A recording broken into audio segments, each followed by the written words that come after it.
तुम जैसे भिखारी लोगों ने ऐसी गाड़ी सपने में भी नहीं देखी होगी। अगर प्रतीक ने ये साबित कर दिया कि ये गाड़ी उसकी दोस्त की है तो शिवम को हमारे घर पे आके काम करना पड़ेगा। तो शिवम, क्या तुम हमारे घर पर आके नौकर बनोगे? मेरी यूजलेस भाभी, नवरात्रि के उत्सव पे अपनी मनुष्य शक्ल लेके पंडाल में आने की क्या जरूरत थी? कामिनी, मैं अब भी तुम्हारी भाभी हूँ। वो इस दुनिया से चले गए तो क्या तुम रिश्तों की मर्यादा भूल गई हो? ओ प्लीज, मेरे पति शाह इंडस्ट्रीज के जनरल मैनेजर है। तुम्हारी और मेरी बराबरी कभी नहीं हो सकती। ओ सेजल, तुम भी हो? सुना है तुम रास्ते पे खमन ढोकला बेचती हो। तुम्हारा खाने का खर्चा तो निकल ही जाता होगा ना? या फिर काम खत्म करने के बाद भीख मांगने की भी जरूरत पड़ती है? कामिनी, मर्यादा मारो। ये कैसी बातें कर रही हो तुम? सेजल जो भी कमाती है अपनी मेहनत से कमाती है। होश में बात करो। मेरे पति और उसकी इनकम के बारे में बात करने की तुम्हारी औकात नहीं है। और इसमें बुरा मानने की क्या जरूरत है? सेजल अगर अट्ठन्नी कमाती है तो रुपये की इज्जत तो दूंगी नहीं ना मैं उसे। और सेजल, ये तुम्हारे साथ ये हैंडसम लड़का कौन है? कहीं तुम्हारा होने वाला पति तो नहीं? क्या करते हो बेटा? कहीं वेटर हो या कहीं झाड़ू पोछा करते हो? कितना कमा लेते हो? खुद का गुजर बसर हो जाता है या उतनी भी औकात नहीं है? वैसे सेजल, तुमने अपनी हैसियत के हिसाब से लड़का ढूंढा है। बस हो गया कामिनी, ये पंडाल है, कुछ तो शर्म करो। तुम निकल जाओ यहाँ से। अच्छा, और मेरी बात अभी पूरी नहीं हुई। मेरी बेटी का बॉयफ्रेंड शाह इंडस्ट्रीज का मैनेजर है। उसका पैकेज सुनोगी ना तो चक्कर खा के गिर जाओगी। 5 लाख महीना कमाता है।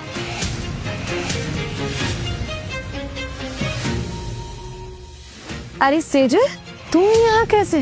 देखो ना प्रतीक, तुम्हारी एक हमारा पीछा करते करते यहाँ तक पहुँच गई। सेजल, ये क्या बोल रही है? तुम्हारा एक्स? माँ, मैं आपको घर जाके सब समझाऊंगी।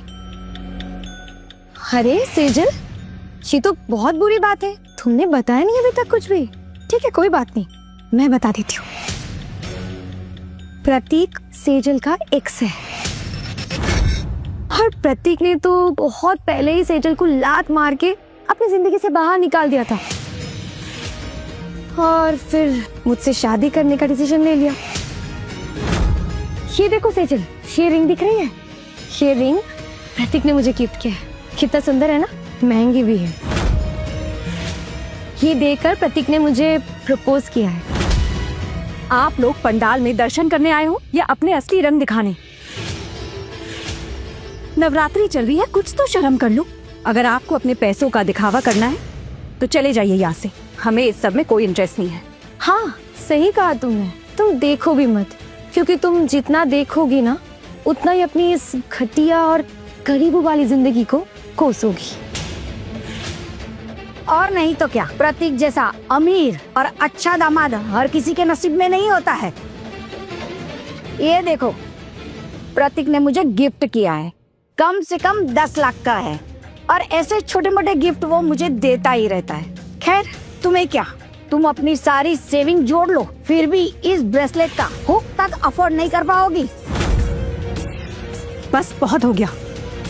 माँ, चलो यहाँ से। रुको सेजल, इनको इनकी औकात दिखानी ही पड़ेगी। तुम लोग ये तोहफा दिखाकर क्या साबित करना चाहते हो कि मैं अपनी माँ को तोहफा नहीं दे सकता?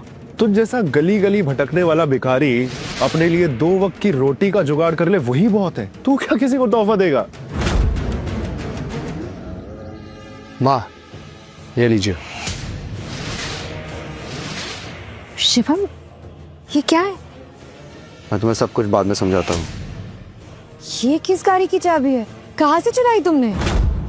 इतनी महंगी गाड़ी की चाबी तेरे पास कैसे आई? मैं शाह इंडस्ट्रीज का मैनेजर हूँ, मैं भी ये गाड़ी अफोर्ड नहीं कर सकता। तो तेरे पास ये कीज, सच सच बता, किसकी चाबी लेकर घूम रहा है? मुझे पता है तू 1 नंबर का चोर है। वाह कोकिला वाह, क्या दामाद ढूंढा है। अमीरों की गाड़ियाँ चुराता है।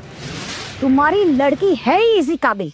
इसीलिए कहती हूँ कि सेजल नंदिनी की बराबरी कभी नहीं कर सकती। कामिनी, बस अब बहुत हुआ। अपनी बकवास बंद करो। अगर एक शब्द दिखा ना सेजल के खिलाफ तो मैं रुक जाइए माँ। और आप सब, मैं कितना कमाती हूँ, क्या करती हूँ, ये सब जानकर आप लोग क्या कर लोगे? मैं अपनी मेहनत का कमाती हूँ, अपनी मेहनत का खाती हूँ। यहाँ तक कि मैंने अपनी जिंदगी में हर एक चीज मेहनत से कमाई है। नंदनी की तरह नहीं कि जहाँ पैसे दिखे वहाँ चिपक के। चुप हो जा सेजल, वरना तेरा ये मुंह ना मैं नोच लूंगी। मैं तेरी जैसी नहीं हूँ कि जहाँ अमीर लड़का देखा और लार टपकने लगी। अच्छा, ऐसी बात है। जब प्रतीक को प्रमोशन मिला तो तुमने मेरे और प्रतीक के रिश्ते में दरार डाल दी और अब उसके पैसों पर ऐश कर रही हो। नंदिनी, बहन होने के नाते तुम्हें समझा रही, बहुत बुरा फंसोगी, क्योंकि ये आदमी एक नंबर का झूठा और मक्कार है। बहुत बोली तूने। हाँ, अब चल चल यहाँ से दफा हो जा। तू जैसे लड़कियों को जलने के अलावा आता क्या है? प्रतीक और मेरी रिलेशनशिप ना बहुत प्योर है, हम एक दूसरे से बहुत प्यार करते हैं। एग्जैक्टली मुझे नंदनी जैसी ही लड़की पसंद है, स्ट्रॉन्ग, स्मार्ट और इंडिपेंडेंट, ना कि फटेहाल। बस बहुत हो गया प्रतीक, अच्छा मजाक कर लेते हो। तुम पहले भी बेवकूफ थे और अब भी बेवकूफ हो। बकवास बंद कर सेजल। मेरे होने वाले पति पर कीचड़ उछलने से पहले अपने होने वाले पति को देख। क्या करता है तेरा पति? सिर्फ और सिर्फ सड़क पे बैठकर भीख मांगता है ना।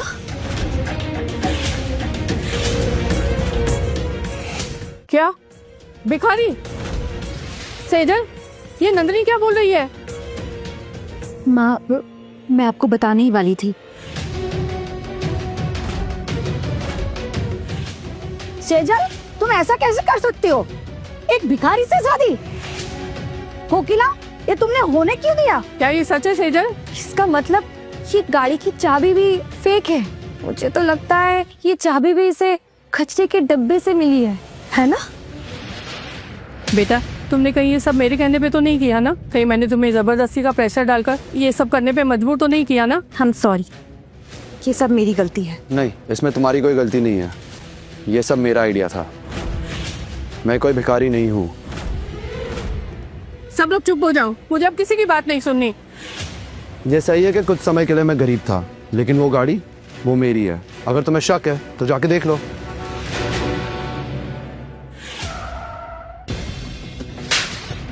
साले, जब से बकवास कर रहा है।